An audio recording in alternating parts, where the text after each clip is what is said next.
नमस्कार बंधुगण आपण यूट्यूब चैनल को स्वागत। आज भिडियोटी आपणक पई बहुत ही महत्वपूर्ण रहिबो। आज भिडियो रे आपण जानिबे जुलाई 2024 रु डिसेंबर 2024 रो 6 मासर संपूर्ण राशिफल विषय रे एवं एही सब दिन मानकरे आपणकर कोन सब परिवर्तन हेबा पई जाउछि एवं कोन सब असुविधार सम्मुखीन हेबा पई जाउछंती, कौन शुभ फल अशुभ फल पाउछंती सबकिछि जानिबे ए भिडियो माध्यम रे। एवं ता सहित आपण जानिबे ए 6 मासरे आपणकर स्वास्थ्य, शिक्षा, प्रेम, वैवाहिक जीवन, भाग्य, क्यारियर, व्यापार वाणिज्य किपरि रहिछि एवं शेषरे किछि प्रतिकार विषय रे मध्ये जानिबे। तेबे फ्रेंड्स आपणकर जदि एही राशि होई थाए तेबे आपण माने ए वीडियो को संपूर्ण शेष पर्यंत देखंतु एवं ए पर्यंत जदि मो चैनल को सब्सक्राइब करि नाहंती तो सब्सक्राइब करी वीडियो को गोटे लाइक करंतु एवं कमेंट बॉक्स रे जय शिव शंभु बोली अवश्य लिखि दियंतु। तेबे फ्रेंड्स आउ देरी न करी आसंतु जानिबा आपणकर ए जुलाई मासरे ग्रहंकर स्थिति किपरि रहिबो। जदि कहिबा ए जुलाई मासरे विशेष भाबरे आपणकर प्रथम स्थान रे मंगल विराजित अछंती एवं आपणकर द्वितीय स्थान रे गुरु बृहस्पति विराजित अछंती एवं आपणकर तृतीय स्थान रे शुक्रंक सहित सूर्य मध्य विराजित अछंती एवं आपणकर चतुर्थ स्थान रे बुध विराजित अछंती एवं आपणकर षष्ठ स्थान रे केतु जेहेतु विराजित अछंती एवं एकादश स्थान रे शनि विराजित होइकी रहिछंती एवं द्वादश स्थान रे राहु विराजमान होइकी रहिछंती। तो आपणकर मंगल, सूर्य, शुक्र राशि परिवर्तन ए 6 मासरे करि पारती, किंतु राहु, केतु, शनि तांकर कोनोसी भी राशि परिवर्तन बा स्थान परिवर्तन करिवे नाही। तेबे फ्रेंड्स जदि कहिबा सर्वप्रथमे आसंतु जानिबा आपणकर स्वास्थ्य जुलाई रु डिसेंबर मास पर्यंत किपरि रहिबो। जदि विशेष भाबरे कहिबा आपणक स्वास्थ्यर गृह हेउची प्रथम गृह आ आपणकर इम्यूनिटी सिस्टम रो गृह निजर गृह को सेल्फ गृह बोली मना जाय थाए। तेणु आपणकर राशि रो अधिपति हेउछंती जेहेतु तो विशेष भाबरे जदि कहिबा मंगल एठी 13 जुलाई को स्थान परिवर्तन करिवे, प्रथम गृह रु द्वितीय गृह को जिबे, ता सहित आपणकर 27 अगस्त पर्यंत सेठी रहिबे।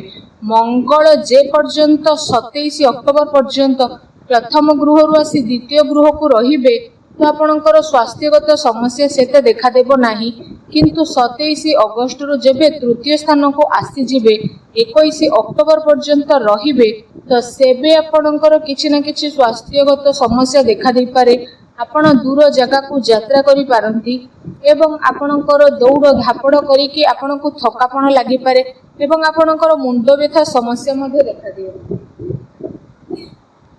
कामर बोझ बढ़िबो, सेथिपाई टेंशन हेबे, छोट मोट समस्या जेपरि काश, ठंडा, ज्वर समस्या मध्ये देखा देबो।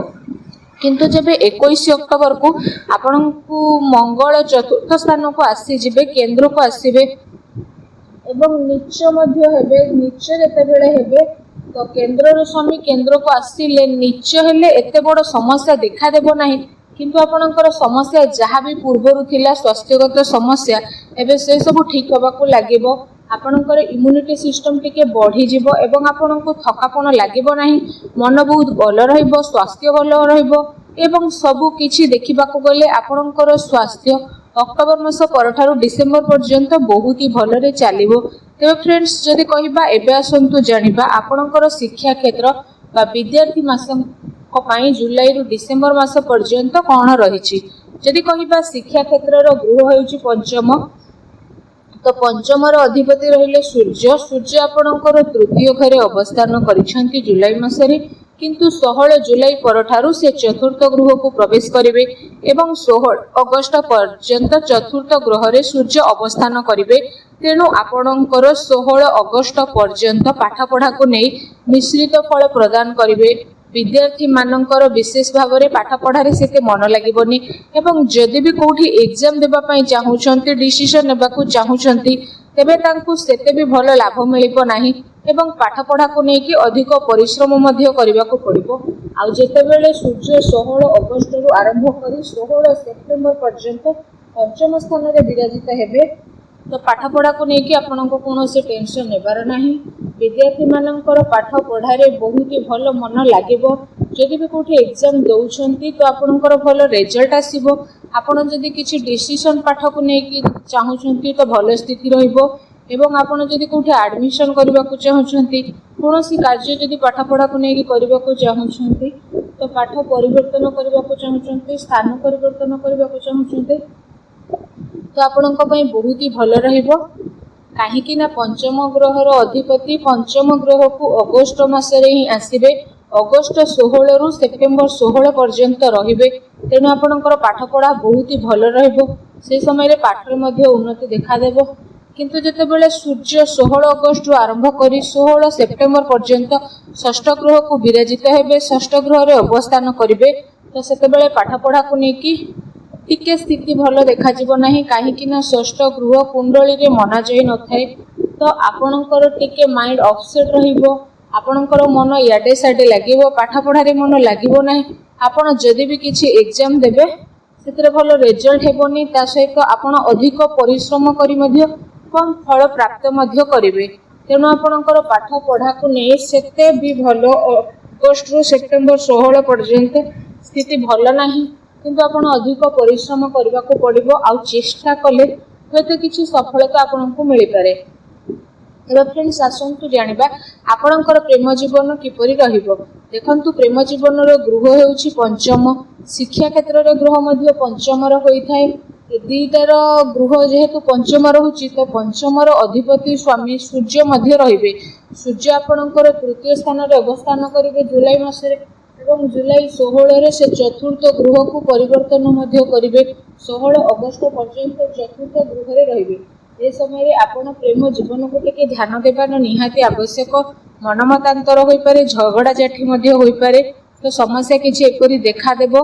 किंतु 16 अगस्त रु आरंभ करी 16 सेप्टेम्बर पर्यंत जेबे सूर्य पंचम घरे विराजित हेबे तो प्रेम जीवन बहुत ही भल रहिबो, बहुत भल देखा देबो। आपणकर जहाँ भी किछि समस्या थिला सब किछि ठीक हेबो एवं आपण दुई जनक भितर संपर्क मजबूत हेबो एवं आपण दुई जनकर मन नै कि कार्य करिवे बहुत भल रे समय कटिबो।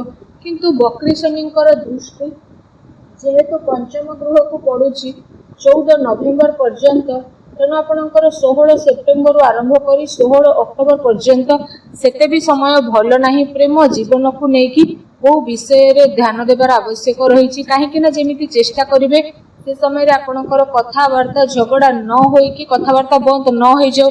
कारण जदि थे कथबार्ता बंद हो जीव तो संपर्क रे तिक्तता आसीबो आ बड़ समस्या मध्ये आपणक प्रेम जीवन रे आसी पारे। तेणु आपण विशेष भाव में ध्यान देवे कि सेप्टेम्बर 16 रु अक्टोबर 16 पर्यंत तापर आपणक पई सेते भी खराब नहीं कि सेते भी भल नहीं निश्चित एठी प्रदान हेउची। तो फ्रेंड्स एबे आसंतु जानिबा आपणकर वैवाहिक जीवन स्थिति किपरि रहिबो। तो वैवाहिक जीवन गृह हेउची सप्तम गृह। तो सप्तम गृहर अधिपति होचंती शुक्र। तो शुक्र आपणकर तृतीय स्थान रे रहुचंती। तो 7 जुलाई पर्यंत तो 7 जुलाई रु अगस्त 1 पर्यंत चतुर्थ घरे अवस्थान करिवे।